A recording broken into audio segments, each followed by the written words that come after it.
कि महीने में जो हर महीने शिवरात्रि आती है, मैं महीने की हर महीने जो शिवरात्रि आती है उस शिवरात्रि पर अपने गमले में, घर में जो मिट्टी हो, गमले में मिट्टी हो, पेड़ पौधे की जो मिट्टी हो, अपने गमले की ही मिट्टी को वहीं पर ऊपर उठाकर उसी गमले के अंदर शिवलिंग बनाकर वहीं पर पूजन कर कर वहीं पर उसका विसर्जन कर दूंगी।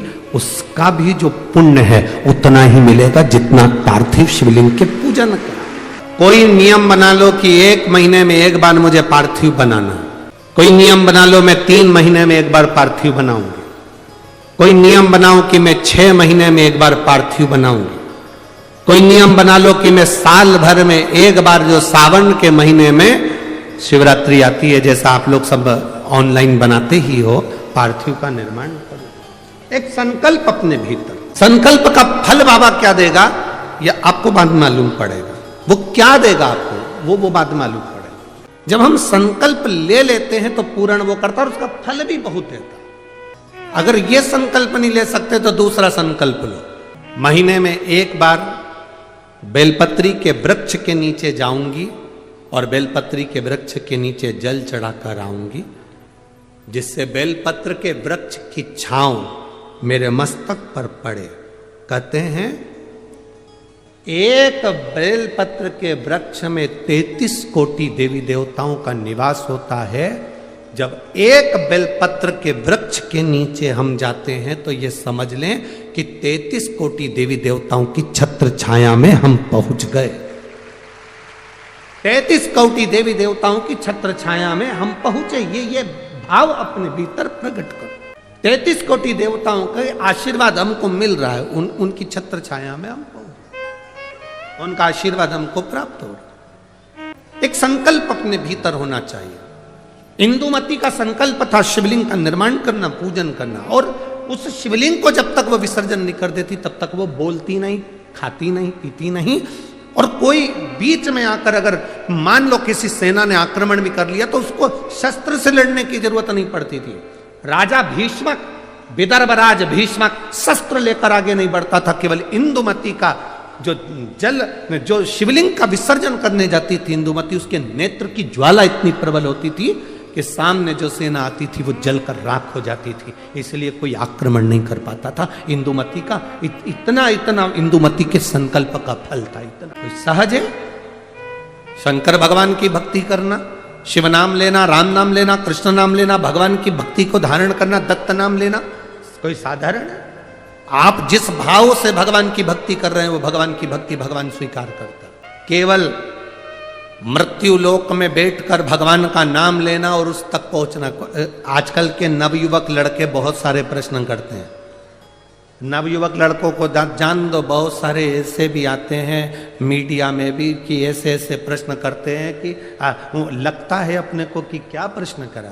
अभी यहाँ कथा थी धूलिया में, तो एक मीडिया वाले ने प्रश्न किया कि आप लोग सनातन धर्म की ध्वजा लेकर आगे चलते हो, कहते हो दिया लगाओ, अगरबत्ती लगाओ, भगवान की पूजन करो, मंदिर जाओ, 1 लोटा जल चढ़ाओ, भगवान शंकर का नाम लो, क्या भगवान को मालूम पड़ता है किसने नाम लिया? क्या उसको प्राप्त होता है? हमने धूलिया की कथा में एक बात कही थी कि आपके यहां केले का पेड़ लगा है, ठीक है? अरे बोलो तो जम के, ठीक है? केले के पेड़ को पानी देना है, इसमें केला लगाना है, तो एक एक पत्ती को पकड़कर पानी दोगे क्या? पानी कहां दोगे? नीचे जड़ में। तुमने जड़ में पानी दिया, केले की पत्ती में आखिरी सिरे तक वो पानी पहुंच गया और पत्ती गीली हो गई। एक एक फल में वो पानी पहुंच गया, उसके तने में पानी पहुंच गया, केले की एक एक पत्ती में पानी पहुंच गया, उसकी जड़ में पानी दिया और वो ऊपर तक पहुंच जाता है। उसी तरह जब हम नीचे देवाधिदेव महादेव को इस मृत्यु लोक में जल चढ़ाते हैं तो वो 33 कोटि देवताओं तक पहुंच जाता है। एक एक पत्ती को हम पानी नहीं देंगे।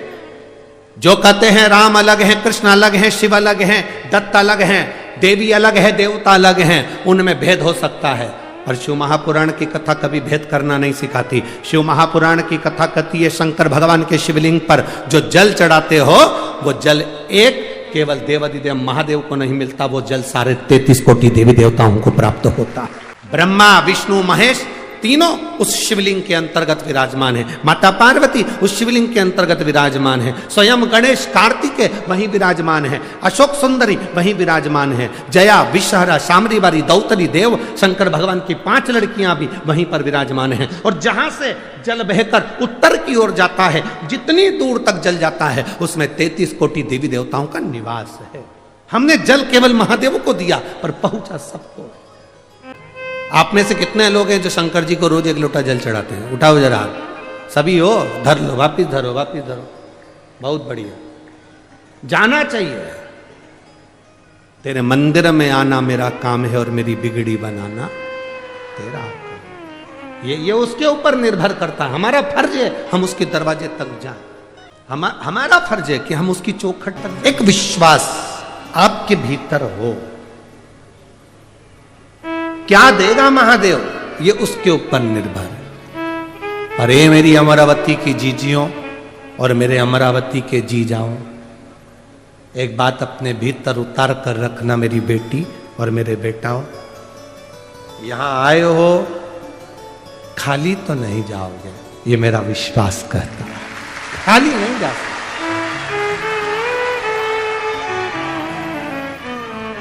वो खाली नहीं भेज सकता, देख के भेज। पहुंचे हो ना, खाली नहीं भेज। बस जितना भरोसा, जितना विश्वास, जितनी दृढ़ता धारण कर सकते हो कर। इंदुमती जैसी विश्वास, इंदुमती जैसी दृढ़ता, इंदुमती जैसा भरोसा आपके भीतर होना चाहिए। क्या शंकर भगवान को जल चढ़ाने वाले के शरीर में तेज पुंज आ जाता है? क्यों नहीं? शंकर का मंदिर है क्या? शिव का मंदिर क्या है? शिवालय क्या है? भगवान शंकर के मंदिर में ये दरवाजे, ये ताले तो अब लगना चालू हुए। पहले शंकर जी का जो शिवलिंग होता था वो खुले में रखा होता था। कई बुजुर्ग माताएं यहां पर बैठी होंगी, बुजुर्ग भाई लोग बैठे होंगे, उनके स्मरण में होगा। तुम्हारे गांव में, खेड़े में, खेत में, जमीन पर ओटला बना होता था जिस पे शिवलिंग रखा होता था। मंदिर नहीं होता था, दरवाजे नहीं होते थे, खुला। अमरावती में लाइट की डीपी जो होती है ना, लाइट की डीपी देखी है ना? अरे बोलो तो जम के, देखा है ना? लाइट की जो डीपी होती है, हमारे इधर ऐसा नियम है कि लाइट की डीपी को बंद नहीं कर सकते, उसको पैक नहीं कर सकते, उसको खुला रखना पड़ता है। लाइट की डीपी को खुला रखेंगे तो वो ऊर्जा प्रदान करती है। और कोई लाइट की डीपी खुली है और अचानक जाकर कोई छू ले तो करंट लगेगा कि नहीं लगेगा? अरे बोलो तो जम के, लगेगा ना? खुली। और कई कई जगह तो लिखा रहता है डीपी से इतनी दूरी बनाकर चलना, पास में से मत चलना, नजदीक से मत जाना, इतनी दूर से वो डीपी खींच लेती है और करंट लग जाता है। कई कई डीपियों में इतना बल होता है कि दूर से खींच लेती है। हमारे यहां जितने शंकर के शिवालय थे खुले थे, खुले। कोई भक्त दूर से भी भगवान का नाम लेकर जा रहा है तो मेरा महादेव उसको खींच लेता है, मेरा शिव से खींच लेता है। वो बल, वो पावर मेरे देवाधिदेव महादेव। अकाल मृत्यु वो मरे जो काम करे चंडाल का, काल उसका क्या बिगाड़े जो भक्त हो महा काल का। जो शिव की आराधना करता हो, शंकर का उपासक हो, जो शिव का गुणगान करता हो, जो शिव भक्ति में डूबा हुआ, उसको क्या दुख, क्या तकलीफ। हनुमान जी की एक चौपाई हनुमान चालीसा की आप लोग स्मरण करते हैं। भूत पिशाच महावीर जन नासे रोग हरे सब पीरा,